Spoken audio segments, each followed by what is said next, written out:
Jadi Bapak iman dulu tanpa tahu tidak masalah. Iman itu anugerah. Lah iya tanpa tahu. Iya, nggak masalah. Iya, nggak masalah. Lalu pertanyaan saya, yang Bapak imani apa? Bapak kan belum tahu. Nah,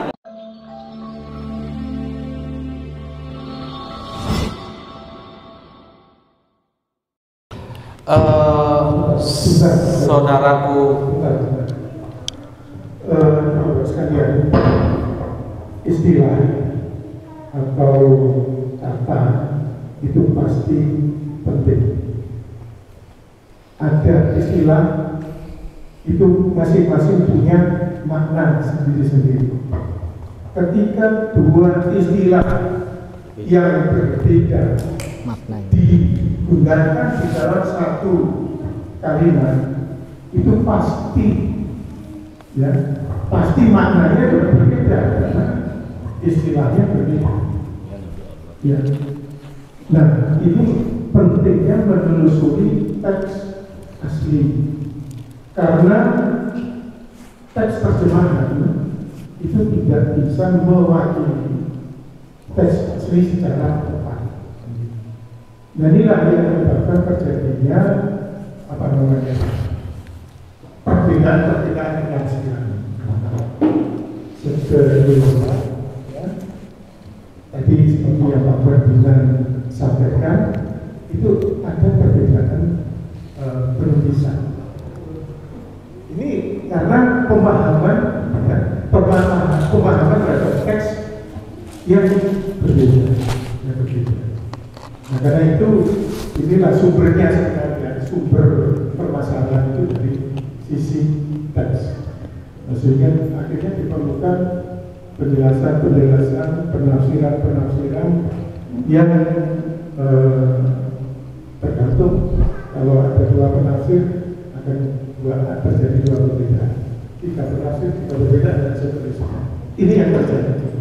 Maka pentingnya itu kita seharusnya menelusuri makna teks sebenarnya ini apa. Tekslah berbeda. Jadi begini Pak Ferdi, saudaraku yang keren ini dari Bandung ini. Yang Bapak baca ya, tentang bagaimana imam besar menginterogasi Yesus, itu saya terima. Saya tidak permasalahkan itu, tapi Bapak tidak bisa membedakan. Di sini anak Allah, bukan Allah. Jangan Bapak pelintir Allah. Gitu loh. Aku nggak tahu ya, di kampus Bapak itu ketika Bapak menjelaskan anak Allah itu sama dengan Allah, itu mahasiswanya apa yang nerima saja gitu. Kalau memang anak Allah itu sama dengan Allah, ya ditulis Allah saja. Saya kan tunduk terhadap teks, Pak. Saya tidak mengatakan bahwa Yesus itu mengaku sebagai Allah. Yesus mengaku sebagai anak Allah. Bagi Yahudi, mengaku anak Allah aja itu sudah bermasalah. Teksnya anak Allah, Pak. Tapi masalahnya Bapak kan mengembangkan lagi bahwa anak Allah itu Allah. Bagaimana? Saya heran di kampus bagaimana ngajar kalau aku bilang bahwa Cleo itu adalah kacamata dan semua diam. Gitu loh, Pak. Iya. Jadi bermasalah di situ. Saya akan ke Matius seperti yang saya bilang tadi, Pak ya. Oke, coba Bapak baca pengakuan Petrus. Ya. Matius 16 mulai 13. Ya. Setelah Yesus di daerah Kaisarea Filipi, ia bertanya kepada murid-muridnya. Kata orang, "Siapakah anak manusia itu?" Jawab mereka, ada yang mengatakan Yohanes Pembaptis, ada juga yang mengatakan Elia, dan ada pula yang mengatakan Yeremia atau salah seorang dari para nabi. Lanjutnya, lalu Yesus bertanya kepada mereka, "Tetapi apa katamu?" Itu kan kata mereka. Katamu apa? Murid-murid itu katamu apa tentang aku gitu ya. Maka ya, tetapi mereka, siapakah aku ini? Maka jawab Simon Petrus, ya, engkau adalah Mesias, anak Allah yang hidup. Petrus tidak mengatakan engkau adalah Mesias, Allah yang hidup. Teksnya tidak bicara begitu, Pak. Anak Allah. gitu.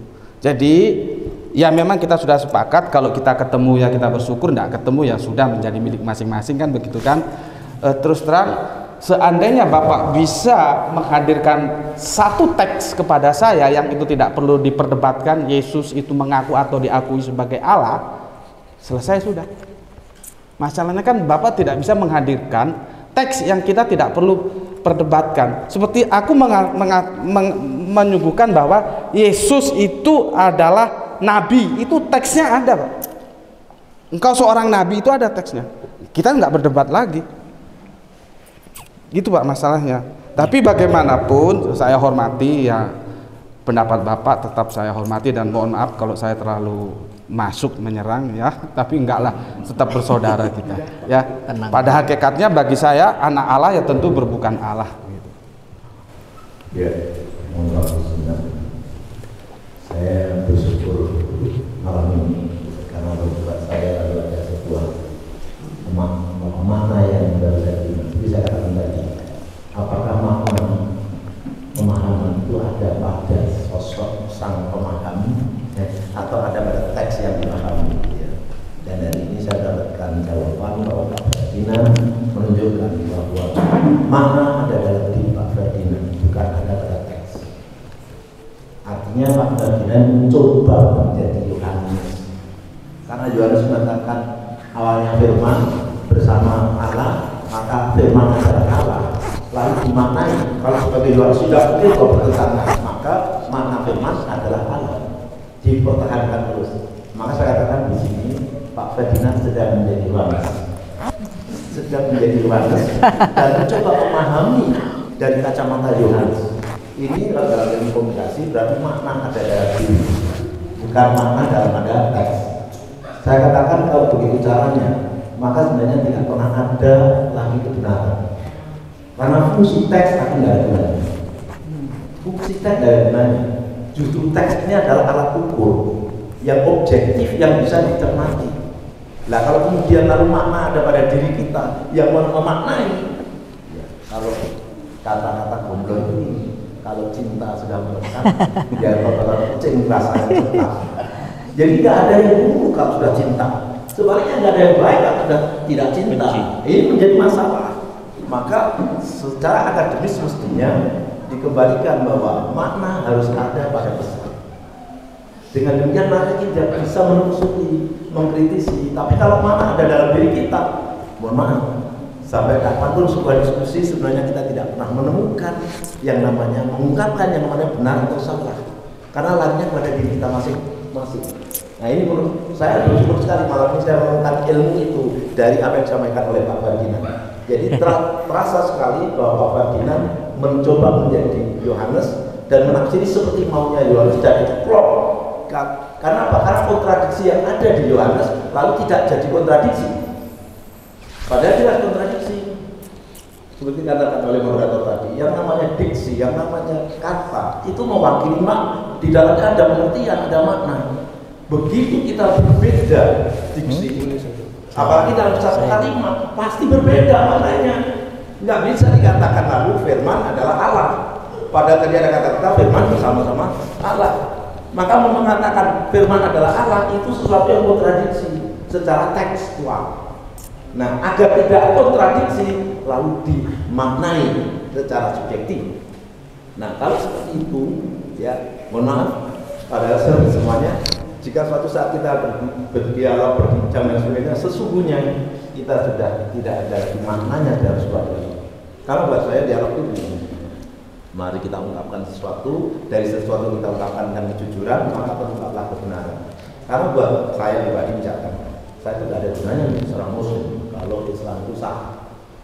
Ngapain jadi muslim kalau Islam itu salah? Saya menjadi muslim karena Islam benar. Kalau nggak benar saya tinggalkan. Ngapain saya harus bertahan dengan keislaman saya? Karena mati yang nanti menanggung risiko ya saya sendiri. Kalau saya salah ya saya sendiri yang akan celaka. Maka saya harus bertanya. Markus 12:29. Ya betul, kalau misalkan bisa menemukan teks-teks benar, bicara saya ilmu tidak bisa tafsir. Ya, saya jelasin. apa yang misalkan saya paham. Begitulah sebenarnya kita harus hidup, karena sekarang agama bukan untuk sang pencipta, agama untuk kita. Kalau kita salah dalam memilih agama, kita lah yang akan celaka. Maka kita harus memilih yang benar. Nah, bagaimana menelusuri yang benar? Kita tidak terlepas dari teks, karena kita mengirimkan pesan lewat teks. Nah, kalau teks kemudian dimaknai dengan rasa cinta dan benci kita, maka kemudian tidak akan pernah ketemu maknanya. Kalau cinta ya positif, benar semua. Kalau benci ya salah semua. Nah, di setelah kebenaran tidak akan terbuka. Saya berharap sebenarnya kita semua mari beragama dengan akal jernih. Markus 12:29. Namanya manusia itu dia menakal. Akal itu berfungsi untuk mendeteksi benar dan salah. Dengan akal kita bisa mendeteksi itu. Tapi itu akan menjadi hancur ketika benci dan cinta muncul. Nah, di sinilah menurut saya. Maka saya berharap sebetulnya mudah-mudahan Pak Ferdinand pada kesempatan yang ini bisa merenung untuk mencoba menembus rasa cinta. Ya, bagaimana istilahnya pengaruh rasa cinta itu tidak lalu merusak kejernihan pikiran kita, sehingga kita bisa melihat teks-teks secara jujur. Ya, sekali lagi kita tidak mungkin membenarkan atau menyalahkan agama apapun tidak melewati teks, harus lewat teks, dan teks itu harus bicara dirinya, bukan kita berbicara menurut saya. Kalau menurut saya kira tambahannya. Baik, terima kasih Pak. Saya langsung tanggapi ya. Ini berbicara ilmu tafsir. Saya nggak tahu, saya nggak pernah belajar ilmu tafsir Islam, Pak. Terus terang saja. Tapi saya belajar ilmu tafsir Alkitab. Jadi yang saya sampaikan tadi memang begitu, bukan karena cinta atau benci, bukan. Saya cinta istri saya. Ya, bukan masalah cinta atau benci. Tetapi memang ilmunya, makanya ada kita itu di Kristen ilmu tafsir itu ada yang namanya mata kuliah hermeneutika, ada mata kuliah eksegesa. Itu ada. Di situ dijabarkan, kita belajar ada yang induktif, ada yang deduktif gitu. Nah, di dalam penafsiran itu induktif, artinya kita harus mengeluarkan teks itu, bukan apa yang ada di kita ambil teks untuk membenarkan pemahaman kita. Tidak. Yang saya lakukan tadi memang begitu ilmunya. Karena begini, Alkitab ini bukan koran yang ditulis hari ini. Kitab-kitab di dalam Alkitab kami bukan seperti koran berita hari ini yang hangat. Ini teks kuno. Maka harus ada dia punya tools untuk memahami teks ini. Maka tidak berdiri sendiri teks itu. Teks itu dibungkus dalam konteks yang saya katakan tadi. Ini saya harus ngajar hermeneutika Alkitab. Untuk memahami satu kata, kita harus baca satu kalimat. Karena dua kata yang sama bisa mengandung arti yang berbeda. Misalnya, saya bisa kesini, saya bisa hadir karena juga dibantu sama dua teman-teman. Lalu kalimat lain, Pak Asa kemarin digigit oleh ular berbisa sampai akhirnya nggak bisa datang. Dua kata yang sama, bisa. Tapi untuk memahaminya nggak bisa berdiri sendiri kata bisa ini. Harus lihat kalimatnya. Baru kita tahu, oh saya bisa datang ke sini itu berarti dapat bahasa. Artinya bisa yang sama dapat. Tapi kalau bisa digigit ular berbisa itu bukan ular berdapat, tapi ular beracun. Jadi saya sama sekali tidak melakukan yang namanya metode penafsiran deduktif dalam penjelasan saya tadi. Justru karena saudara bayangkan Alkitab Perjanjian Baru saja itu ditulis abad pertama, jauh sekali, itu teks kuno. Al-Quran ya lebih awal ke sini, lebih ke sini. Belum lagi Perjanjian Lama lebih kuno lagi, Pak. Bukan seperti koran hari ini. Koran hari ini yang di Bandung pun saudara baca, saudara belum tentu ngerti. Maka ada ilmunya. Jadi saya tidak karena cinta atau benci. Saya ada ilmunya, saya punya tools. Bagaimana paham satu kata? Belajar satu kalimat. Bagaimana paham satu kalimat? Satu ini alinea. Bagaimana paham satu alinea? Baca satu perikop. Bagaimana satu perikop? Baca. Itu. Seperti itu. Jadi saya tidak melakukan apa yang disampaikan tadi. Justru memang harus sebagai seorang penafsir, memang harus penafsir. Teks itu nggak bisa ngomong. Teks itu nggak bisa ngomong. Harus ada orang yang gali apa isinya. Nah, itu disebut penafsir. Nah, sebentar. Nah, untuk menafsir ini, saya kan masih ada waktu panjang, Pak. Nah, untuk menafsir ini ada metodenya, ada ilmunya. Salah satunya, saya harus seolah-olah menjadi Yohanes yang paham betul situasi di situ. Memang begitu, Pak. Kalau enggak, saya jadi diri saya sendiri dengan logika saya. Jadi saya memahami Yohanes 1 ayat 1 harus pakai logika Yohanes. Memahami istilah Allah dan anak Allah dalam Injil Yohanes harus pakai logikanya Yohanes, nggak bisa pakai logika kita. Contoh nih, anak Allah, tadi ya istilah anak Allah, kita pakai logika kita. Masa Allah beranak? Nggak begitu. Kalau begitu ada bapaknya, ada ibunya. Enggak, ada makna yang dimaksud oleh sang penulis. Nah, kami misalnya sebagai seorang orang yang belajar Alkitab, kami harus mengeluarkan itu sesuai dengan maknanya penulis. Nggak bisa. Jadi saya sama sekali tidak ada istilah memperkosa tuh karena saya cinta jadi ketutup semuanya. Enggak. Justru saya ini dosen hermeneutik dan eksegesis harus eksegesa secara induktif namanya, Pak. Secara induktif. Jadi kita harus gali. Malah harus dibuang konsep-konsep terdahulu untuk biarkan teks itu yang berbicara. Tapi jangan lupa, teks tidak pernah berdiri sendiri. Teks itu ada konteks, budaya, sosial, dan sebagainya.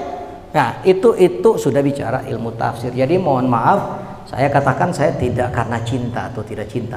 Yang saya jelaskan tadi berdasarkan tools yang memang digunakan untuk mempelajari banyaknya naskah-naskah yang sangat kuno. Ya, sangat kuno. Alkitab ini naskah yang sangat kuno. Nanti mungkin berikut kita akan bicara tentang kitab suci. Naskah ini sangat kuno dan ada 5.000-an salinan. Nah, jadi bukan kita perlakukan seperti koran hari ini.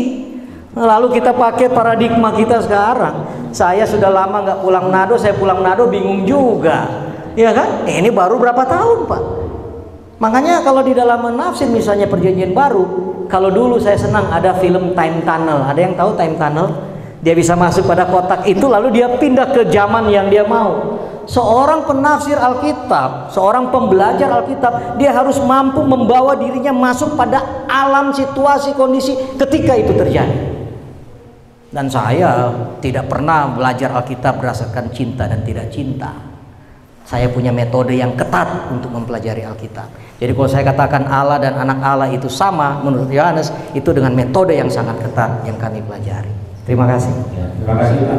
Tadi Bapak menerangkan bahwa Bapak seorang penafsir, ya. Bapak menerangkan perihal polisemi, artinya satu kata bisa mempunyai banyak arti. Ya. Ya. Begitu juga ada monosemi, satu kata yang tidak punya arti lain.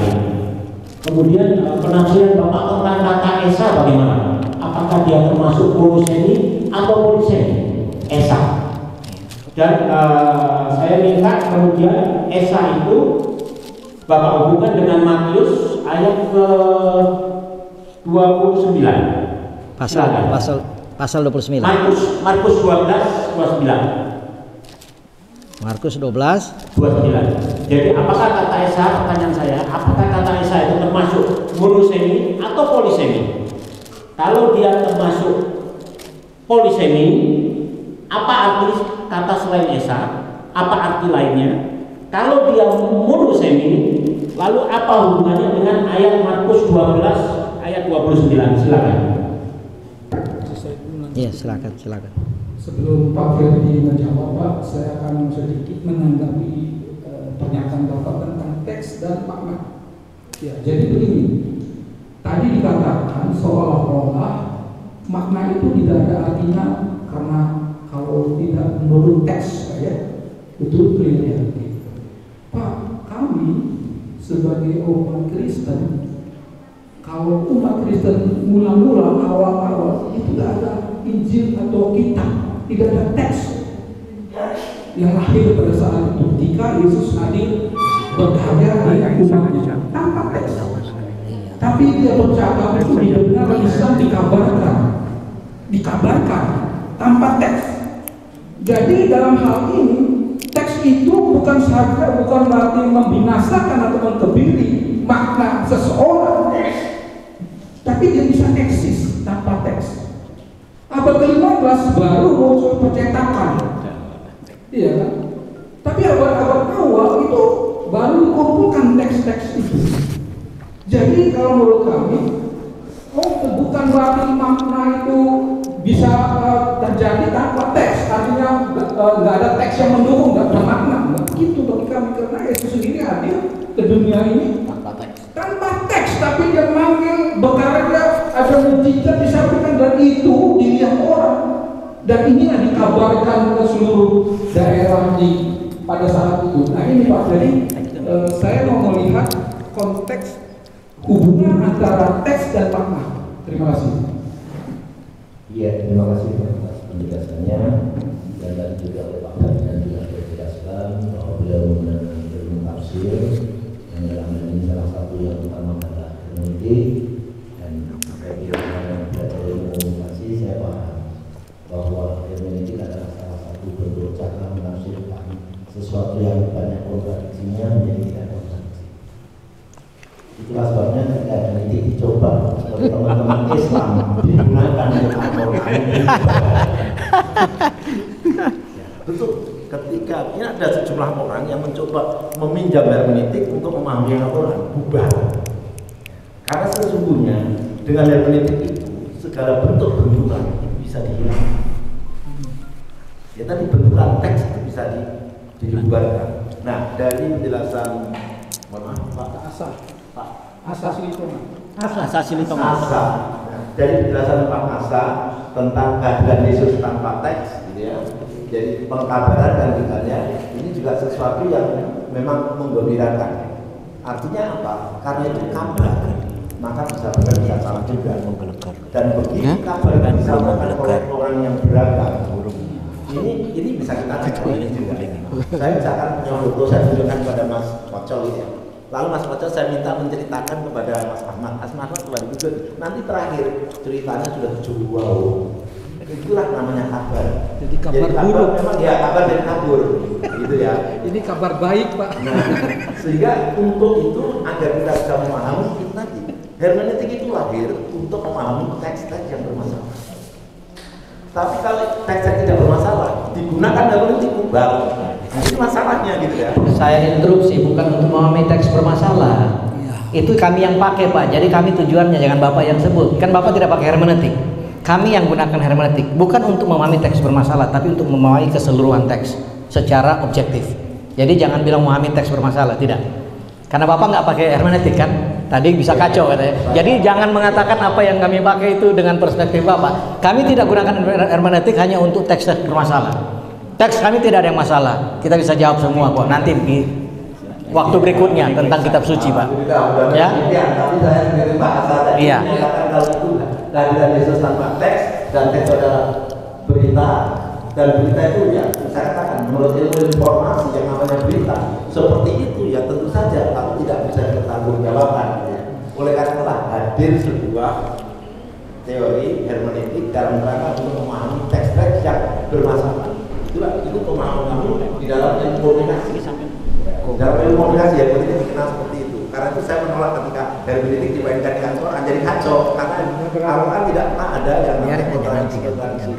Ya, tapi begini Bapak Ibu sekalian, seperti saya katakan tadi bahwa kacamata itu banyak warnanya. Saya berharap pakai kacamata baca karena kita bisa melihat yang merah tetap merah, yang putih tetap putih. Tetapi kita juga tidak bisa memaksa. Mengapa tidak bisa memaksa? Karena setiap diri kita itu membentuk cara pandang yang disebut dengan world view itu tergantung kita dididik kemana, ya, dididik kemana. Karena itu lalu ada hadis yang mengatakan kulu mauludin yuladu ala fitrah fa dan selanjutnya itu bahwa kita menjadi seperti apa ya tergantung yang membentuk diri kita. Nah, ketika kita sudah terbentuk menjadi kacamata, ketika sudah menjadi kacamata ya kita akan melihat. Nah, kebetulan kalau kacamatanya merah, ya kelihatan merah semua. Maka bersyukurlah Anda yang punya kacamata putih, bening, jernih. Maka Anda bisa melihat yang hitam-hitam, yang putih-putih. Tapi kalau Anda sudah salah kacamata, maka Anda tidak akan tahu mana yang sinar. Karena yang putih pun tetap kemerah-merah, kacamatanya merah. Yang hijau pun tetap kemerah-merah, kacamatanya merah. Jadi hati-hatilah dengan kacamata. Karena kacamata itu dibentuk dari proses sosial kita. Ya. Saya kebetulan Bapak termasuk orang yang hidup gak jelas. Karena saya lahir dari keluarga Muslim, tapi nggak pernah diajari Islam.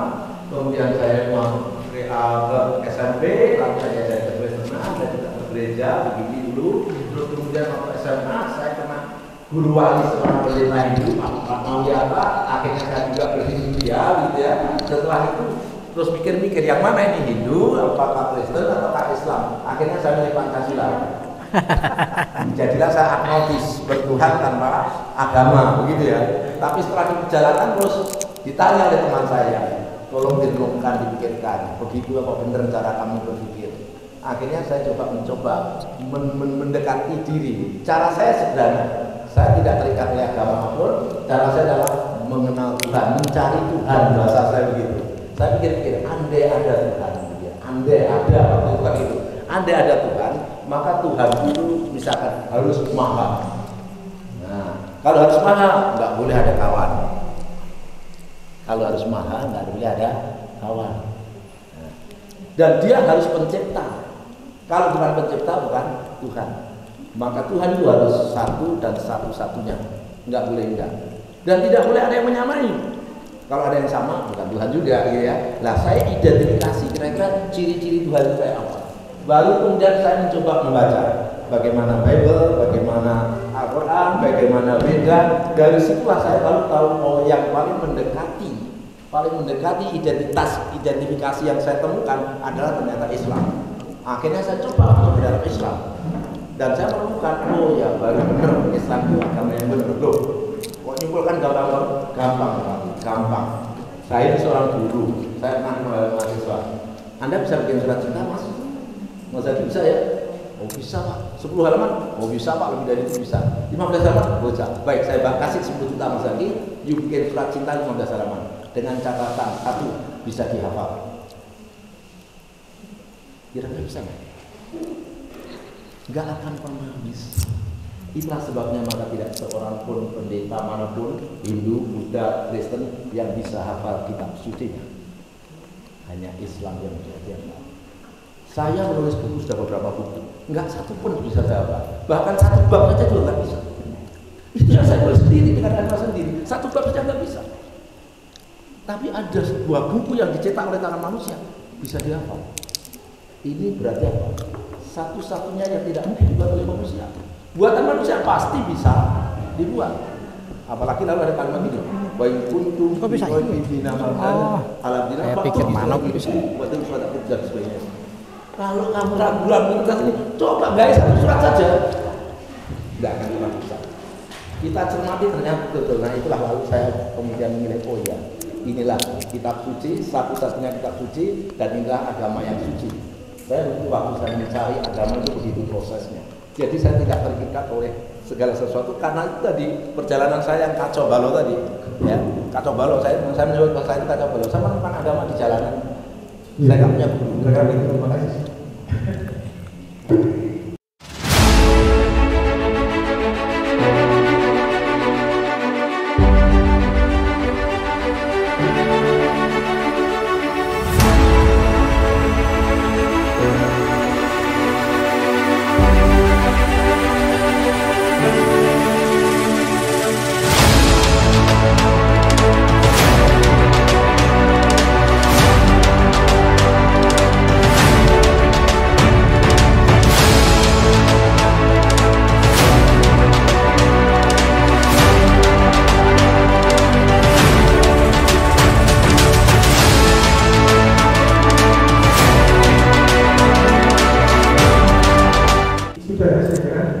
Pertanyaan saya tadi belum. Oh belum ya? Belum dijawab. Tentang Esa. Terima kasih. Yang pertama karena itu bukan tema kita, saya jawab singkat aja. Sebentar Pak. Terus terang saya kecewa pertemuan ini. Saya kecewa. Kita sudah lari kemana-mana. Yang saya mau kita baku hantam di sini pemikiran maksudnya ya. Bagaimana anak Allah itu kok Allah gitu. Itu hermeneutik mana itu? Anak Allah adalah Allah. Kalau memang Yesus Allah, kenapa Yohanes kok malu-malu mengatakan anak Allah? Saya tidak pakai hermeneutik, saya tidak menafsirkan, saya melakukan eksegese bukan eisegese. Gitu loh. Saya heran, Bapak sebagai seorang akademisi di kampus ketika bilang anak Allah itu Allah, kok mahasiswanya diem semua gitu loh. Gitu loh. Jadi saya nggak menafsirkan loh Pak. Saya tunduk terhadap teks. Bapak yang menafsirkan. Seharusnya fokus kita ke sana. Tapi kalau memang kita anggap itu sudah nggak ada titik temu, ya sudah, kita saling menghormati. Bagi saya selalu menjadi masalah besar ketika tidak bisa membedakan antara Allah dan anak Allah. Itu jelas beda. Orang di Yohanes saja dikatakan bahwa Bapa lebih besar daripada aku. Siapa Bapa itu? Allah. Siapa Yesus itu? Anak Allah. Jelas beda, dua yang berbeda. Itu Pak. Jadi kalau Bapak bilang eksegese gini itu benar yang dikatakan oleh Gusur, bahwa eksegese itu adalah mencari jalan damai dari dua teks yang tidak damai. Bapak mengatakan anak Allah itu sama dengan Allah, ya itu yang namanya hermeneutik. Gitu Pak. Ya. Baik. Jadi Esa itu jamak Pak. Esa itu konotasinya jamak. Satu dalam, makanya saya bilang ini bukan tema kita. Satu dalam tiga, tiga dalam satu. Itu ya. Itu nanti. Iya. Misalnya gini lah, kita pakai istilah ketuhanan yang Maha Esa. Saya mau nanya, Esa di situ apakah Tuhannya satu agama aja? Semua agama diterima di situ. Ya, itu. Ya, tapi itu. Tapi kalau Israel itu, Echad itu tidak tunggal begini, tidak satu begini, tidak satu matematis. Tapi itu bukan tema kita malam ini. Jadi saya jawab singkat aja Pak. Nah, masalah Allah dan anak Allah, saya kan sudah berusaha menjelaskan ke Gus Betik tadi dari perspektif Injil Yohanes. Itu saya sudah jelaskan bahwa dalam perspektif Yohanes istilah anak Allah dan Allah itu bukanlah sesuatu yang berbeda dalam pengertian tentang Yesus ya. Yesus itu disebut anak Allah, itu perspektifnya adalah itu Allah itu sendiri. Pak, siapa yang membawa damai itu juga disebut anak-anak Allah, Pak. Nah beda, itu lain lagi. Anak-anak Allah dan anak Allah itu beda, Pak. Kalau Bapak bilang beda karena di sana anak-anak Allah, saya akan tunjukkan bahwa ada yang disebut anak Allah selain Yesus. Bapak lihat kitab bagaimana silsilah Yesus itu, bahwa Adam itu disebut anak Allah. Kenapa dia nggak disebut Allah juga? Boleh lihat ayatnya Pak? Ada boleh. Allah, silakan. Boleh. Bapak bantu lihat Lukas. Kita sama-sama belajar ya. Semoga dari sini kita pulang dapat pencerahan. Silsilah Yesus itu ada di Matius sama Lukas. Lukas awal.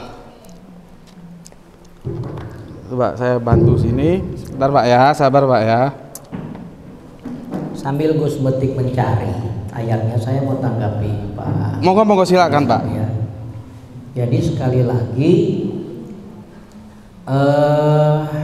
tadi pakai istilah saya sudah menggunakan kacamata warna tertentu. Saya akan bantah habis-habisan. Karena justru dalam hermeneutika. Saya jawab Pak, sebentar. Silakan Bapak baca Lukas 3:38. Ya. Monggo Pak, silakan dibaca. Lukas 3:38. Kalau Bapak permasalahkan tentang itu anak-anak Allah, ini anak Allah gitu. Lukas 3:38.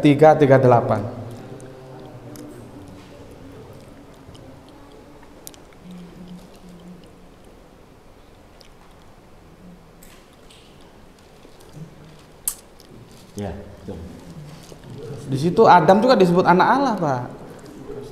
Gitu loh. Jadi iya, makanya ini jadi bagaimana itu Pak? iya, konteksnya ini kan sedang membicarakan tentang silsilah Yesus. Justru Lukas mau menekankan dari silsilah ini sebenarnya bukan masalah Adamnya, bukan masalah Adam itu anak Allah, tetapi dari silsilah ini ujungnya itu adalah anak Allah. Jadi ayat ini kan tidak berdiri sendiri, semua dirunut. Itu loh. Makanya kembali ke hermeneutika tadi yang memang disebut tadi kan pertanyaannya di sini dikatakan bahwa anak Adam, anak Allah. Iya, itu kan apa klimaksnya. bedanya dengan anak Allah yang tadi Bapak sebutkan di ayat lain? Apakah Adam juga Allah? Tadi kan Bapak mengatakan anak Allah adalah Allah. Dari statement pertama kan begitu tadi Pak. Iya. Nah, jadi apa bedanya sekarang ini antara Yesus dan Adam? Sama-sama anak Allah, berarti ada 3 Allah. Adam, Yesus, dan Allah Bapa. Iya, makanya saya katakan tadi dalam teks ini konteksnya itu kan kita lihat dari awal itu semua silsilahnya dan akhirnya ini kan silsilah Yesus, Pak. Jadi ujung-ujungnya Yesus itu ya anak Allah. Itu lagi mau bicara tentang Yesusnya. Adam anak Allah tidak? Lalu yang kedua, Adam anak Allah tidak? kalau teks ini yang saya bilang tadi, ini merunut ke bawah ke atas. Loh, iya, saya paham, Pak. Berarti anak Set juga Set anak Allah. Pak, saya paham, saya belajar itu Iya. 20 tahun lebih. Iya. Jadi Nah. jangan khotbah gitu loa, Pak. Langsung Enggak aja. khotbah. Lalu dari sudut tadi saya katakan, ya ini kan memang teman-teman saya lihat kan hermeneutik ini dianggap sebagai pembelaan diri. Gitu kan? Kesan yang saya tangkap. Makanya Tidak, Pak. Saya tidak Sebentar. mengatakan begitu. Makanya saya katakan, misalnya gini, satu kata itu tidak harus mengandung makna yang sama. Iya, saya setuju. Iya, jadi kalaupun ini disebut anak Allah, tidak sama dengan posisi ke anak Allahnya Yesus. Di mana bedanya? Tunjukkan. Apa bedanya? Kan saya udah bilang tadi. Loh, teksnya sama kok. Kan Bapak saja saya tahu Bapak kaget ketika saya bilang ada yang disebut anak Allah bukan Yesus. Kaget, Pak. Psikologis itu berbicara, body language itu berbicara. Anak Allah, anak-anak Allah, semua nabi, raja juga disebut anak-anak, malaikat juga itu kita sudah tahu sih. Tidak, bukan yang itu, Pak. Iya, Ketika kan gini, kita balik ya ke awal. Saya bilang, Pak, orang yang membawa damai juga disebut anak-anak Allah. Iya. Bapak kanter, loh tidak itu anak-anak Allah, ini anak Iya. Allah. Saya tunjukkan. Iya, ada, bukan hanya Yesus disebut anak Allah, Adam disebut anak Allah. Iya. Terus Iya. apa bedanya Adam dan Yesus sama-sama disebut anak Allah? Iya, Kenapa? Kenapa ketika Yesus disebut anak Allah dia Bapak tafsirkan sebagai Allah? Tafsir lo ya, teks nggak bilang begitu. Tapi ketika jatuh kepada Adam sebagai anak Allah tidak ditafsirkan Allah. Nah makanya saya katakan tadi hermeneutika itu ya kan balik lagi ke situ lagi Pak, karena begini loh. Iya, Pak. Paradigma Tidak, bapak-bapak di sana. Saya tidak perlu paradigma, tunduk terhadap teks. Selesai sudah. Nah saya udah katakan tadi teks itu ada konteksnya. Oh, iya, konteksnya ada. Lukas dan Yohanes saja itu penulisnya saja sudah berbeda, kepentingannya, tujuannya juga berbeda. Itu nggak bisa, makanya saya katakan tadi. Nah inilah kesalahan kita memperlakukan teks. Lukas dan Yohanes punya tujuan yang berbeda. Iya, ada tujuan yang beda-beda sedikit Pak itu. Apakah Lukas dan Yohanes juga memahami anak Allah itu sebagai Allah dengan tujuan yang berbeda? Iya. Karena yang satu mengatakan ada Bukan dalam teks ini loh Pak, dalam teks ini. Nah, iya, Makanya yang dalam mengatakan yang Lukas tadi, pasal 3 ini. Tadi yang mengatakan Yohanes pasal 1 ayat 1 itu adalah Yohanes. Yang ini sekarang Lukas. Iya. Bapak bilang Yohanes dan Lukas adalah dua orang yang punya tujuan yang berbeda. Ya dalam hal istilah anak Allah ini ya. Kemudian Konteksnya ya. Kira-kira Matius punya tujuan yang berbeda lagi nggak tentang anak Allah? Markus Ya punya dilihat tujuan- ayatnya Pak, makanya begini loh.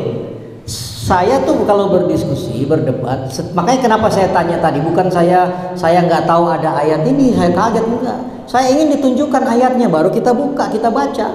Karena saya tuh paling nggak bisa juga berdiskusi hanya di awan-awan, harus dibuka itu ayatnya, lalu kita lihat gitu loh. Apa ini maksudnya? Karena setiap kata itu dibungkus oleh, sekali lagi tadi konteksnya, dan juga dibungkus oleh macam-macam, nggak bisa. Jadi kita gini loh, tidak bisa bandingkan satu kata dengan kata yang lain, dari surat satu dengan surat yang lain itu seolah-olah sudah harus sama. Balik lagi di situ, makanya kan Kalau tadi saya bilang, mohon maaf Pak ya, kalau saya bilang ini bukan masalah kontekstual, tapi ada kontradiksi, Iya. bukan kontekstual. Ini ada kontradiksi. Yang satu memanai Allah, anak Allah dengan Yesus adalah Allah, sementara Adam anak Allah Bukan. Itu kontradiktif. Ya makanya hermeneutik. ini contoh lain ya. Ini contoh lain Pak.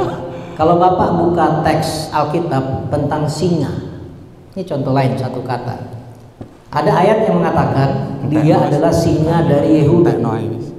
Lalu ada yang mengatakan iblis seperti singa yang mengaum-ngaum. Dua istilah yang sama, maknanya beda. Tidak otomatis, Pak. Saya mengerti sekali, Pak. Saya juga belajar, Pak. Iya, makanya. Makanya Bapak saya geret kepada polisemi dan monosemi. Tapi Bapak tetap memanai bahwa esa itu polisemi atau monosemi. Esa, kata esa. Saya sudah jawab tadi, Pak. Polisemi atau monosemi. Bapak bilang artinya esa, artinya jamak. Ada arti lain selain esa itu tunggal. Artinya jamak, Bapak bilang. Berarti polisemi esa. Itu ya tadi saya bilang, Pak. Itu 1 dalam 3, 3 dalam 1. Kalau bicara esa, ya nantilah itu tema berikut kan. Iya. Tema berikutnya. Ya, mudah-mudahan kita diundang ke Bandung ya, Pak ya. Iya kan? Ini mungkin waktunya seperti aja layan saya. Iya. Gini Pak, saya sebetulnya kenapa saya ditawari oleh Mas Ipung mau untuk berdiskusi dengan Bapak. Jujur Pak, banyak yang ngajak diskusi saya. Rektor dari Batam itu ngajak diskusi saya dan saya terima karena dia punya kapasitas dan otoritas sebagai rektor dan doktor. Meskipun sekarang kabarnya sudah nggak jadi rektor, itu urusan beliau lah ya. Saya harus hormati, gitu loh. Karena saya ingin menemukan lawan diskusi yang mumpuni, yang asik gitu loh Pak. Terus bagaimana Bapak? Saya harapkan itu bisa berbicara secara akademis, membedakan antara Allah dan anak Allah. Saya tidak bisa. Ini kecewa saya. Bagaimana mau bedakan, orang memang tidak beda, Pak. Nah, ini masalahnya. Jadi Bapak Agus memaksa saya untuk membedakan dua itu, padahal itu tidak berbeda. Tidak Pak, saya tidak memaksa. Justru begini Pak, saya kan mengajak tunduk terhadap teks. Ya. Siapa tahu saya bisa belajar dari Bapak. Tunjukkan kepada saya satu teks aja yang kita tidak perlu berdebat lagi, berdiskusi lagi berjam-jam. Yesus itu Allah. Kalau Yesus anak Allah saya paham. Tapi kan sudah dikatakan bahwa Bapa lebih besar daripada aku. Siapa Bapa? Allah. Siapa aku? Anak Allah. Itu Yohanes 17, Pak. Iya. Iya. Belum lagi kalau kita justru kita buka aja Yohanes 17, Pak. Kita buka aja Yohanes 17, Gus. Kalau Gus ngambil Yohanes 17, kita buka. Gitu loh. Silakan kita diskusikan Yohanes 17, yang mana yang mau diangkat? Yang mau diangkat bahwa anak Allah itu bukan Allah. Ya. Teksnya sekarang loh Pak, kenapa ya kok malu-malu kalau memang Yesus itu Allah, dikatakan bahwa Yesus Allah?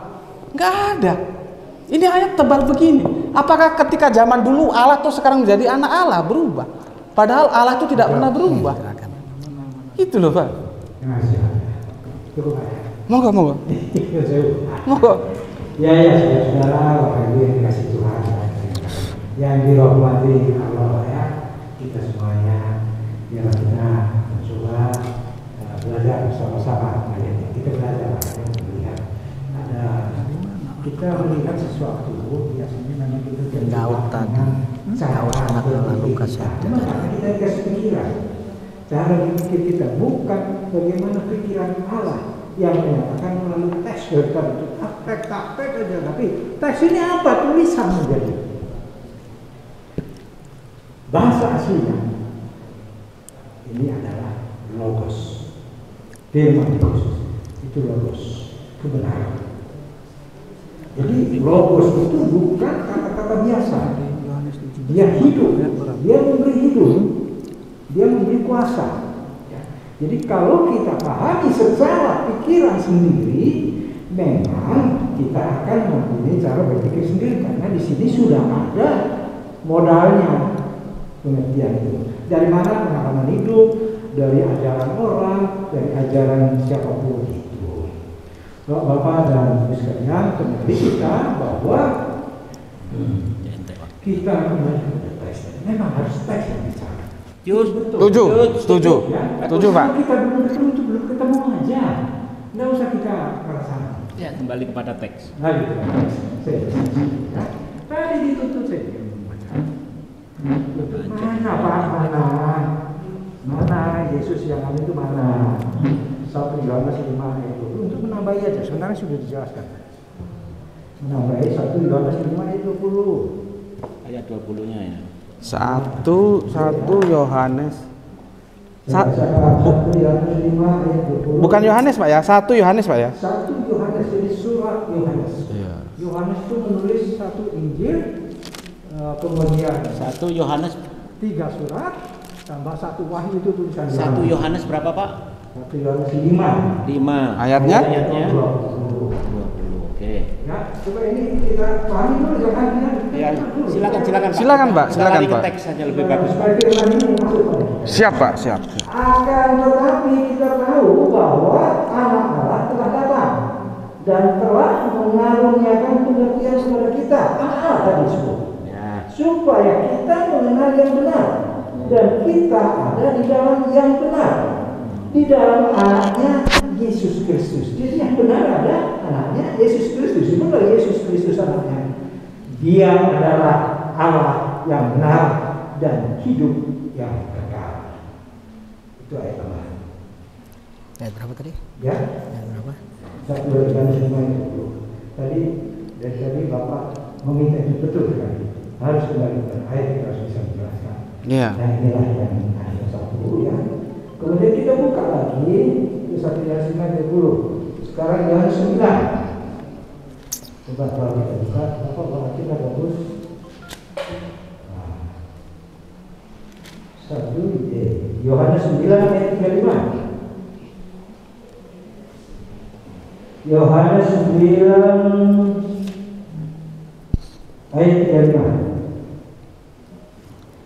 Jikalau mereka Sebentar Pak, Yohanes 9 ayat 35. Jikalau mereka kepada siapa firman itu disampaikan disebut Allah, Yohanes Allah kecil ya. Pak Yohanes 5. 9. Jadi bukan 1 Yohanes. Ya, Yohanes Jadi 5. Injil Yohanes.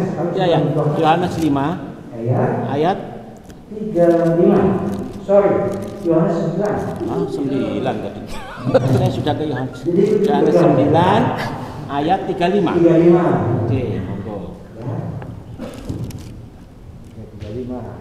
Jika mereka kepada siapa firman itu disampaikan, ya, kalau kita tadi nanti akan kesana. nggak salah baca Pak, salah baca Bapak itu. Yohanes 10. Yang Bapak baca itu yo Dengar bahwa salah baca Pak. Sebentar, maksud saya Yohanes. Iya, Yohanes 9. Nah, Yohanes 9 ayat 35. Yesus mendengar bahwa ia telah diusir keluar oleh mereka. Yohanes 9 ayat 35 ya. Monggo Pak, silakan Pak, pelan-pelan Pak. Yesus mendengar bahwa ia telah diusir keluar oleh mereka. Kemudian dia bertemu dengan dia dan berkata, percayakah engkau kepada anak manusia? Loh, anak manusia. Ya, itu Yesus kadang-kadang bilang dia anak manusia, dia anak Allah, ya. Tapi tidak Allah. Iya, tidak ada teksnya Pak. Tidak ada. Tapi tadi Bapak kan yang di sini, 1 Yohanes 5. Nanti saya jelaskan 1 Yohanes 5 supaya Bapak dapat pencerahan nanti kan. Boleh, ya. Kemudian ya, Yohanes 10 ayat 36. Yohanes, masih Yohanes. Saya bacakan dari cepat. Masihkah kamu berkata kepada dia yang dikuduskan oleh Bapa dan yang telah diutusnya ke dalam dunia, engkau menghujat Allah, karena aku telah berkata aku anak Allah. Jadi dia Yesus itu ngaku anak Allah. Iya, bukan Allah loh Pak ya, bukan Allah loh ya. Di dalam pengertian Loh, enggak, kan Bapak bilang tunduk ke teks. Lah iya, anak Allah toh. Yesus mengatakan Baca. ya. Buka teksnya buka. Kepada dia, Ya. Masih kamu berkata kepada dia Kristus. Aku anak Allah kan? Bukan aku Allah kan? ya tidak mengatakan. Loh, lah iya Pak. Yohanes 9. Ya tapi belum bisa kita simpulkan. Ini teksnya Pak. Kita kan tunduk terhadap teks. Ada nggak? Aku Allah ada nggak? Saya tadi udah senang Bapak ngajak saya tunduk terhadap teks. Iya. Ini teksnya berkata, engkau menghujat Allah. Nah, ini Allah. Karena aku telah berkata, aku anak Allah, bukan aku Allah. Jadi bagi Yahudi mengaku-ngaku sebagai anak Allah itu berbahaya. Apalagi mengaku Allah. Makanya dia harus Tapi bukan berarti anak Allah itu Allah. Gitu loh Pak. itu karena pengertian Yahudi, dia sudah mengaku anak Allah. Iya betul. Sama kita ini. Tidak mengaku Allah kan? Iya. Nah, dengar kan? Dengar? Bukan Allah jadi Pak ya. Tunggu dulu. Ya, jadi jangan satu konteks dibawa kemana-mana, nggak boleh. Yang membawa kan Bapak yang menunjukkan ayat tadi. Iya, kok bisa? Ini, jadi jangan dicampurkan anak yang huruf kecil dengan anak huruf besar. Pak, Ibrani itu nggak ada. Dalam teks Ibrani, teks Yunani memangnya ada huruf kecil, huruf besar, Pak? Ya, kita kan baca Alkitab Injil. Ini kan kata huruf besar, huruf kecil itu kan di sini di Indonesia. Tidak, Bahasa Ibrani, bahasa Aramaik, teks asli itu huruf besar, huruf kecil. Iyalah, Pak. Beda itu, Pak. Beda antara huruf besar dengan huruf kecil di awal dengan. Pak, tapi dalam saya kan juga, saya bukan pakar Pak ya, tadi kan saya punya banyak teman. Ibraniun dan Arabian ya. Jadi Ibraniun, Arabiun itu hurufnya itu tidak mengenal huruf besar, huruf kecil, Pak. Itu loh, Pak. Ya maaf Pak, saya bukan menggurui, Bapak dari Sekolah Tinggi Teologi lebih tahu lah itu ya. Mungkin Bapak lupa, saya hanya mengingatkan. Huruf besar, huruf kecil itu adanya itu di huruf-huruf Romawi. Jadi nggak bisa Bapak pakai alasan itu. Jadi saya teruskan. Maaf lu Pak ya, maaf Pak ya. Maaf. Ya, silakan. Ya, jadi udah siapa tuh betul. Dipikirkan oleh Bapak. Ya. Ya lah yang dipikirkan oleh Bapak benar menurut Bapak. Ya. Nah, sekarang bahwa tadi kan ayatnya mana? Tadi sudah dikatakan ya saya Allah itu tadi yang benar, Allah tadi yang jawab 1 Yohanes 5:20 tadi. Itu tambahan tadi sudah saya bilang ya. Ini untuk saya kembali memperkuat pengertian di Yohanes 1 ayat 1 itu sangat strategis sekali. Maka pada mulanya itu tadi sudah dibawa dari Pak Ferdinand adalah firman. Firman itu apa sih? Kan gitu pertanyaannya. Firman itu logos kalau bahasa aslinya. Logos, firman Yesus, firman Tuhan. Ya. Itu yang dikatakannya. Firman itu kalau dikatakan logos beda dengan rema. Kalau rema kata-kata saya ini bisa menjadi rema kalau kita mendengar rema. Orang ini mengikuti kita rema ini. Tidak usah Bapak. Orang Kristen sendiri banyak yang blasfemi. Ya itu. Tapi itu bukan persoalan yang sama. Ya, apalagi kita dengan cara pandang yang berbeda. Sedikit berbeda. Kita mencari yang menyatakan ke sana. Banyak berbeda, Pak. Oh iya. Untuk apa? Bukan untuk saya bicara kamu benar, bukan gitu. Nah, jadi logos ini adalah firman. Kita dikatakan kalau sudah firman berarti kalau logos itu adalah firman yang memiliki pribadi.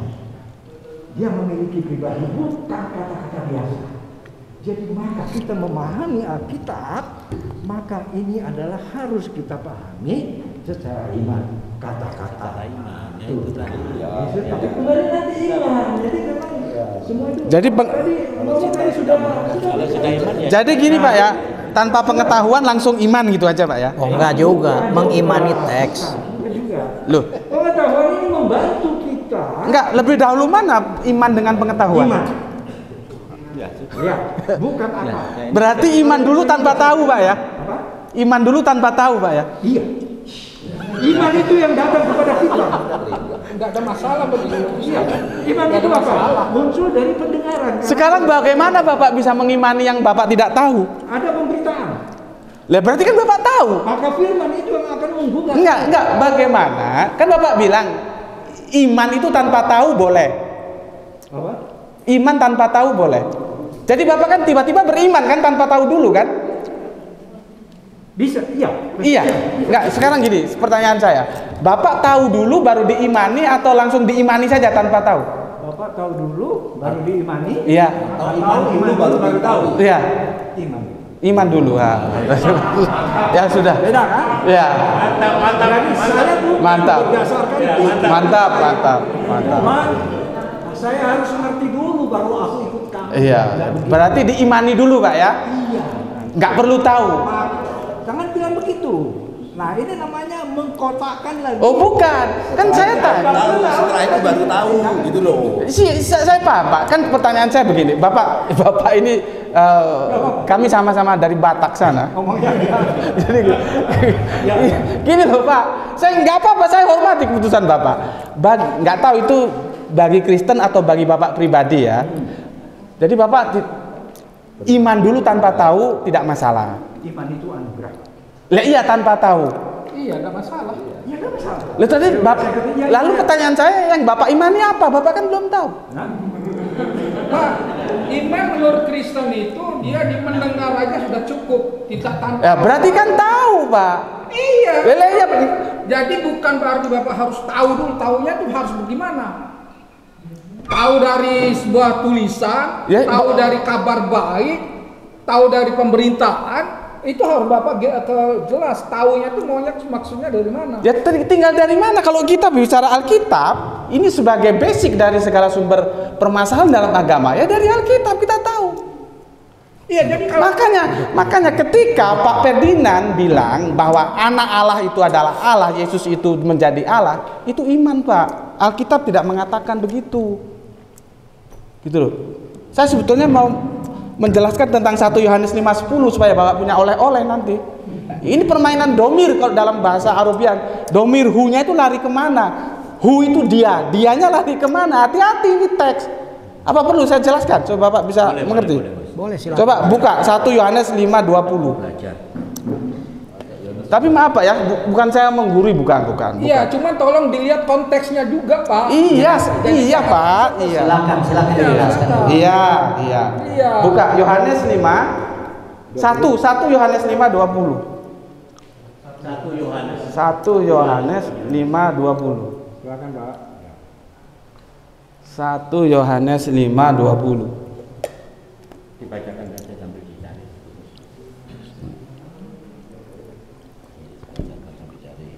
Kan begini Pak.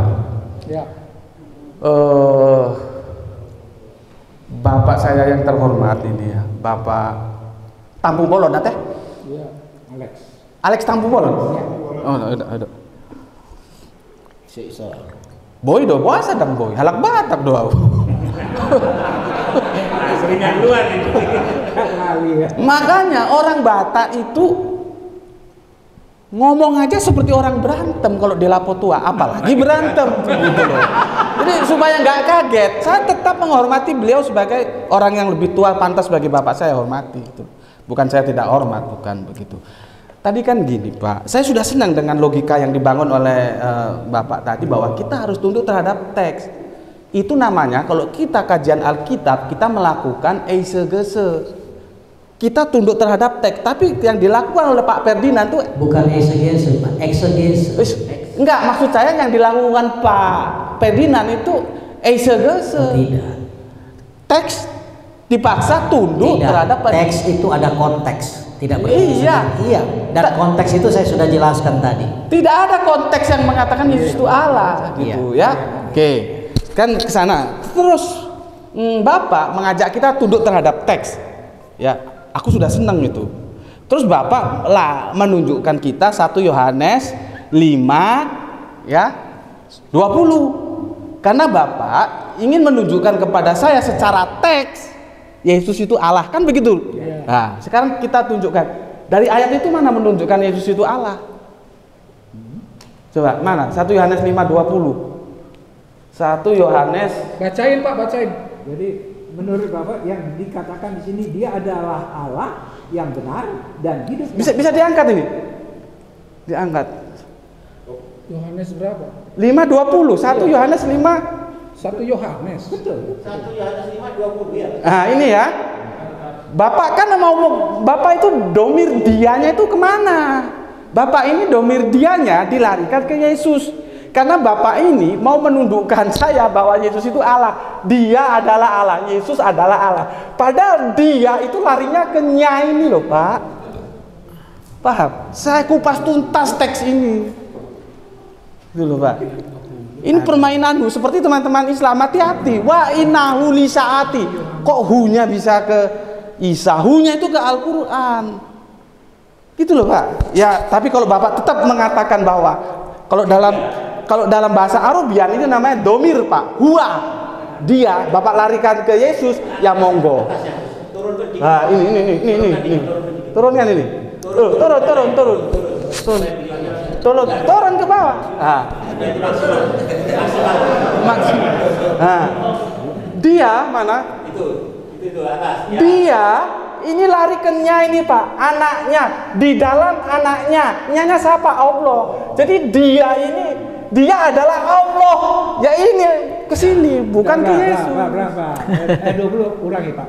Akan tetapi kita tahu, nah jelas ya. Oke. Bahwa anak Allah telah datang. Oke. Berarti maksudnya siapa? Anaknya kan? Ya. Anaknya aja, terima aja dulu ya kan. Telah mengaruniakan pengertian pada kita. Kita jadi mengerti. Ya. Supaya kita mengenal yang benar. Itulah fungsinya Nabi. Ya kan pelan-pelan ya. Dan kita ada di dalam yang benar. Pada pengertian yang benar. On the right track. Di dalam anaknya Yesus Kristus. Ya. Sampai di situ dulu ya. Di dalam Betul. anaknya. Di dalam. Jadi Yesus Bantu pada siapa, Yesus Bapak? membawa pesan yang Yesus benar. Kristus. Nanti saya teruskan dulu ya. Ya. Anak Yesus Kristus. Dia huruf besar. Ini kan menjadi krusial. Ya titik Pak, huruf besar orang titik kok. Kan itu titik yang penting huruf besar. Kalau huruf kecil salah nanti ditulis. Ini kan titik Pak. Maka dia harus huruf besar. Iya tunggu dulu. Enggak, Bapak mau menggiring karena huruf besar dia Allah.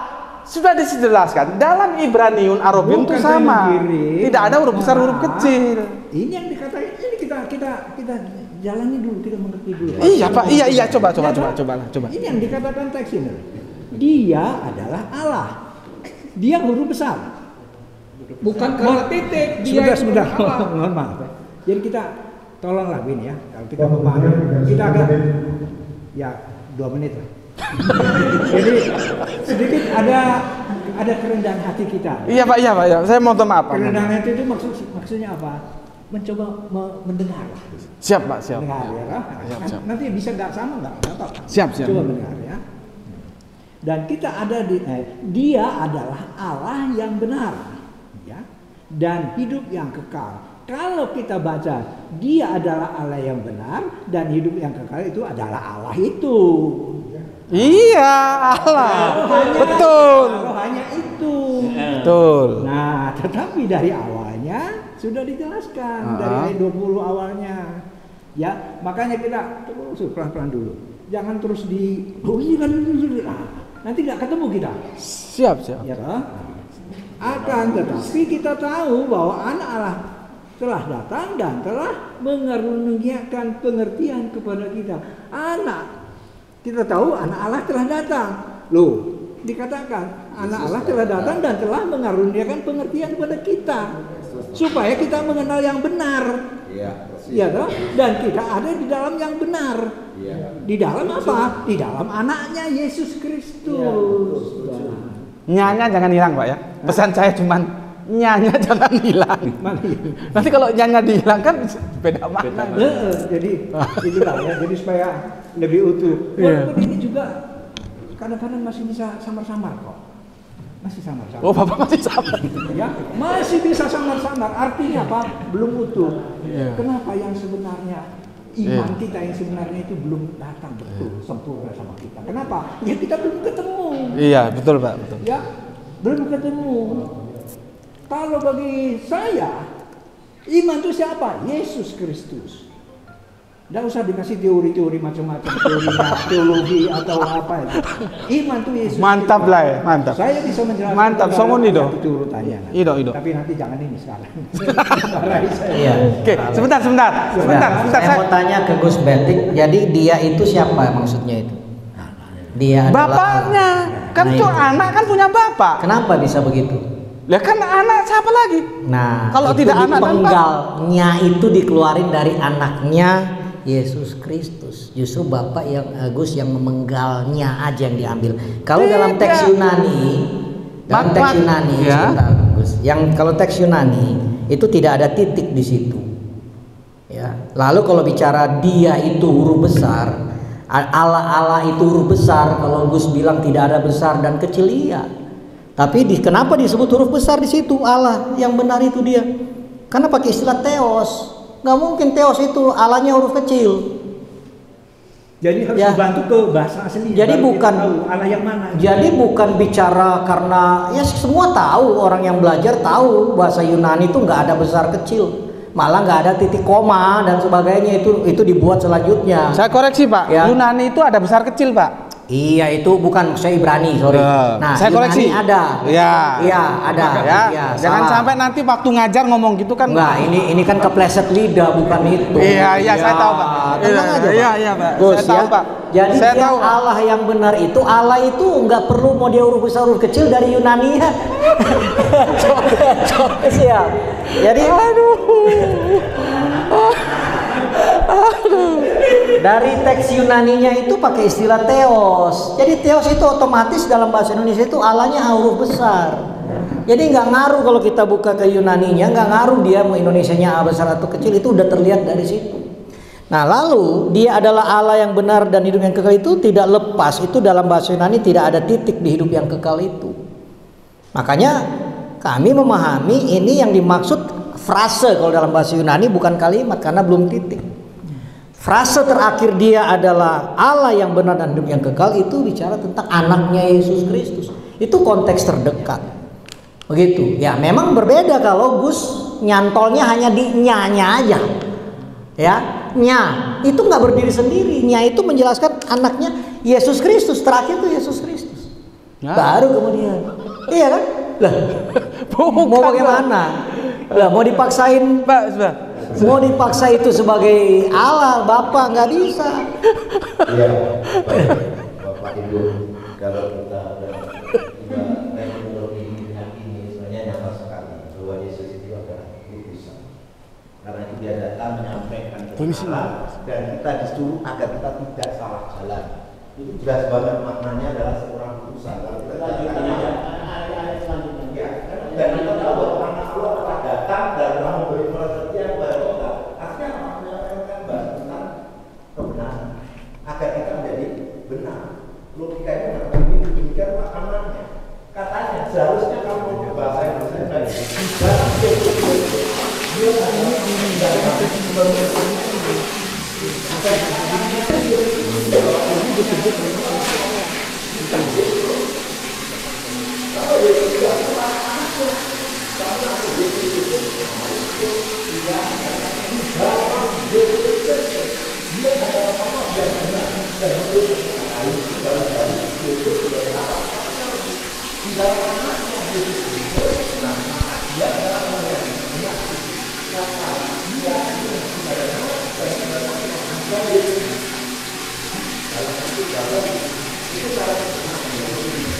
Iya, makanya saya ke bahasa Yunaninya tadi itu tidak ada titik di situ. Lalu kemudian itu theos di situ ya bicara Allah huruf besar, hanya ya bicara theos, dan itu merujuk kalau ke teks Yunaninya itu tidak ada titik di situ, dan itu memang merujuk kepada Yesus tadi, anaknya.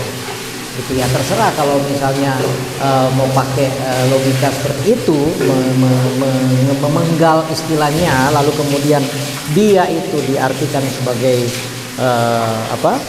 Bapa ya karena kalau misalnya Yohanes juga menulis Bapa atau Allah itu adalah Allah, udah nggak lucu. Buat apa Yohanes menulis Allah adalah Allah? Justru kembali ke tujuan tadi. Yohanes ingin menegaskan bahwa Yesus itu Allah, jadi dia itu adalah Yohanes. Itu loh frame-nya Injil Yohanes gitu ya. Begitu Pak. Tapi kalau mau dipenggal ya jadi berubah maknanya. Memang dalam bahasa Indonesia ini bisa disebut kalimat bersayap. Bukan kalimat efektif dalam bahasa Indonesia. Dia ini bisa diterjemahkan, bisa dimaknai sebagai Allah itu atau Bapa yang mengutus Yesus tadi kalau pakai istilah utusan, ya. Walaupun di situ tidak ada istilah utusan, ya. Itu di Yohanes pasal 17. Ya, itu bisa bermakna ganda di situ dalam teks bahasa Indonesia. Itulah sebabnya saya tidak mau ngomong. Itu kan. Hubungan antara yang di atas dan bawahnya, karena justru itu sama merah. Nah, kalau sahabatnya jelas, di situ Allah menyuruh Yesus anaknya untuk menyampaikan kebenaran agar manusia hidup dalam kebenaran.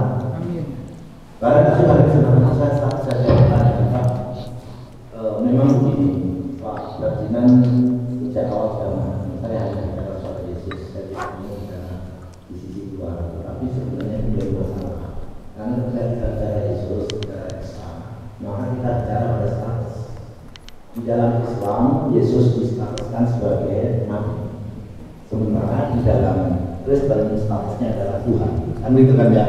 Nah, maka itu mesti harus diperkarakan untuk dijelaskan. Dan konsekuensinya mau nggak mau mesti menyentuh yang namanya Trinitas. Mau nggak mau memang menyentuh Trinitas. Sehingga satu hal yang mungkin barangkali kita perlu renungkan, mengapa pada tahun 325 itu terjadi sebuah muktamar besar yang disebut dengan Konsili Nikea, dan itu terjadi penolakan oleh sebuah majelis.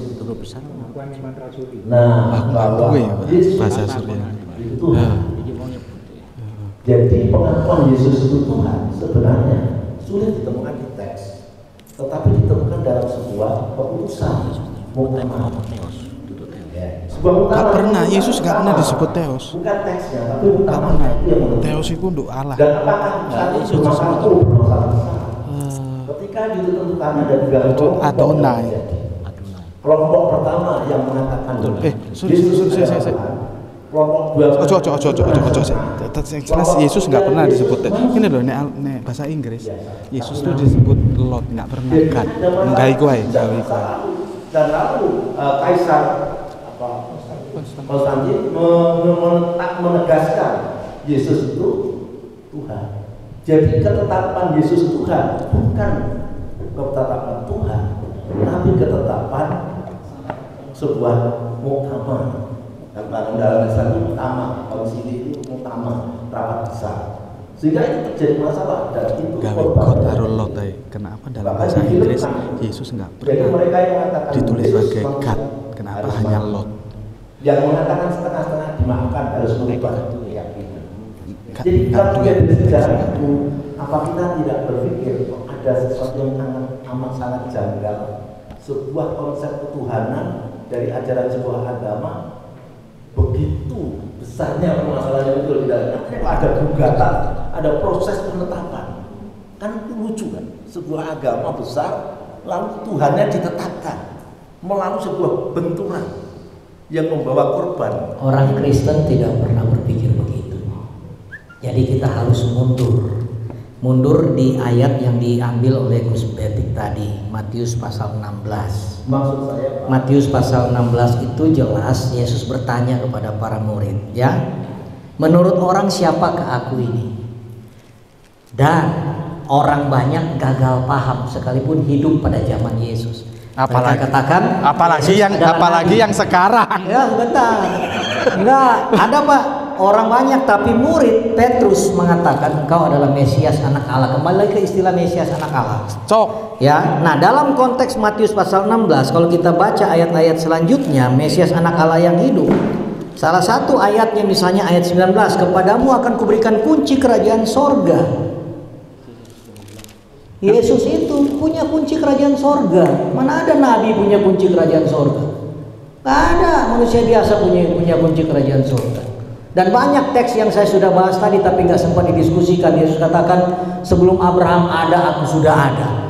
Jadi muktamar yang dimaksud itu bukan mengangkat Yesus sebagai Tuhan, tetapi itu adalah sebuah proteksi terhadap kesesatan atau kita sebut bidah pada zaman itu. Teks Alkitab banyak mengatakan bahwa Yesus itu adalah Tuhan. Banyak sekali bertaburan di mana-mana. Jadi Pak, gereja mula-mula itu mengawal ya teks yang dimaksud. Makanya sampai sekarang orang yang belajar teks Alkitab, mereka percaya Yesus itu adalah Allah tanpa harus ada muktamar sekalipun, termasuk saya, gitu loh. Jadi muktamar itu disebut konsili itu bukan yang menyatakan Yesus Tuhan pada saat itu kan pemikiran kawan-kawan. Iya, kami nggak pernah berpikir begitu karena jauh sebelum konsili itu di Alkitab sendiri teks-teksnya sudah ada sebenarnya, dan juga bapak-bapak gereja yang sebelumnya sudah bicara. Jadi nggak ada itu kita menetapkan Yesus sebagai Tuhan pada saat muktamar. Oh, kami tolak mentah-mentah itu. Ya, itu adalah usaha memproteksi kemurnian ajaran kekristenan dari bidah. Itu nggak ada, kami pernah bilang itu Yesus diangkat jadi Tuhan pada saat konsili itu. Nggak ada. Makanya teks-teks yang saya katakan tadi, ya. Engkau adalah Mesias anak Allah, lalu dikatakan akan kuberikan kunci kerajaan surga. Bahkan kalau mau bicara utusan kita bisa buka, cuman tadi kan gak mau. Yohanes pasal 17, saya bisa kupas Yohanes 17 sebagai secara ilmiah, secara logis, ya, yang sering dipakai ayat 3, Yesus hanya utusan lebih rendah dari yang mengutus. Nggak ada. Pertanyaan saya, Yesus diutus dari mana? Kalau Yesus diutus oleh Bapa, dari mana dia diutus sebelum datang ke dunia? Nah itulah dia punya praeksistensi. Dia ada di sorga sebelum dia jadi manusia. Maka dia bilang, sebelum Abraham ada, aku sudah ada. Tadi saya munculkan teks itu. Yohanes 8 ayat berapa itu ya? Pak, apa sih teks sebelum Abraham ada, aku sudah ada? Coba jelaskan untuk saya gimana itu maksudnya? Ya sangat jelas lah. Ya, artinya Yesus punya praeksistensi. Apakah Abraham punya praeksistensi tidak? Siapa? Abraham praeksistensi. Punya nggak? Nggak punya. Sebelum dia jadi manusia Dan Abraham nggak punya praeksistensi. Sebelum dia lahir sebagai manusia, dia ciptaan. Yesus bukan ciptaan. Saya tunjukkan kalau Yesus ciptaan. Enggak. Jangan lupa, Yesus itu manusia tapi juga dia Tuhan yang menjadi manusia. Kalau sudah menjadi manusia, dia Tuhan lagi tidak? Oh enggak, saya udah jelasin di awal. NRK itu istilah N di situ. Jadi Pak ya, itu imperfect. Kalau Bapak meminta teologis ya kan, imperfect itu berbicara dia sudah ada dan terus-terusan ada. Dia tidak pernah berhenti ketika dia manusia kealahannya lalu tiba-tiba hilang. Nggak pernah. Nah itulah. Jadi sekali lagi saya mau katakan ya kepada teman-teman, tidak pernah orang Kristen mengatakan konsili itu mengangkat Yesus menjadi Tuhan. Itu adalah sebuah usaha untuk ya membentengi kekristenan dari para bid'ah. Itu aja, hanya begitu. Sama seperti bapak-bapak, misalnya maaf kalau ada Ahmadiyah dan sebagainya, perlu ada benteng-benteng untuk mengatakan itu tidak kita, gitu kan? Nah jadi dalam 1 menit terakhir saya mau simpulkan. Saya tetap punya kesimpulan, saya sudah jelaskan baru dari perspektif Injil Yohanes, mulai dari ayat 1, lalu kemudian pasal 8 ayat 58, lalu yang tidak sempat dibahas masalah Yohanes pasal 17 itu sangat jelas. Lalu kemudian dari tujuan Yohanes, bahwa Yesus itu memang adalah Allah. Ya, kalau mau dikatakan Allah berbeda dengan anak Allah, ya silakan. Tapi perspektif Yohanes yang saya sedang bahas ini, itu istilah, ketika Yohanes menggunakan istilah anak Allah, itu dia sedang bermaksud mengatakan itu adalah Allah. Sehingga memang tidak kontradiktif. Dan eksegesa hermeneutika yang kami pakai bukanlah untuk mendamaikan dua ayat yang berantem, nggak pernah itu. Kami tidak pernah mendamaikan dua ayat yang berantem. Habis ya? Oke, terima kasih. Itu aja dari saya. Terima kasih Gus untuk sama-sama pertama teman-teman. Terima kasih. Ya, kita masih ada 7 menit 15 detik. Berikutnya saya silakan. Sebentar Pak, saya masih ada waktu 7 menit 15 detik Pak. Nah, waktunya 1 jam sudah habis. waktu 1 jam. 1 jam. Nanti di 7 menit nanti di berikut itu Pak. Nanti di sesi kedua Pak.